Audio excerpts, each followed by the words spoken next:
అనేక మార్లు అర్హులు మేమున్నాము, ప్రమోషన్ ఇవ్వండి అని చెప్పేసి ఆ అధికారుల దృష్టికి తీసుకెళ్ళినా ఏమాత్రం ఫలితం లేదు. పోరాటాల తర్వాత, సమ్మె తర్వాత ఇంటర్వ్యూలు జరిగింది.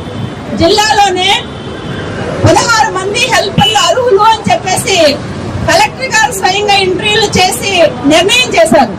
కానీ ఇంతవరకు ఆ ఫైలు బయటికి రాలేదు. ఎందుకు రాలేదు అని చెప్పేసి మేము అడుగుతా ఉన్నాం.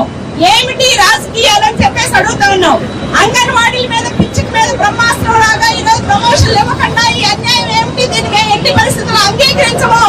ప్రభుత్వం వెంటనే స్పందించాలి. అర్హత కలిగిన హెల్పర్లందరికీ ప్రమోషన్ ఇవ్వాలి అని చెప్పేసి డిమాండ్ చేస్తా ఉన్నాం. ప్రభుత్వం స్పందించకపోతే జనవరి 10వ తారీఖున పెద్ద ఎత్తున కలెక్టరేట్ ముట్టడి చేస్తామని చెప్పేసి కూడా ఈ సందర్భంగా ఈ ప్రభుత్వాన్ని హెచ్చరిస్తా ఉన్నాం. హెల్పర్ ప్రమోషనే కాదు, ఈరోజు అంగన్వాడీ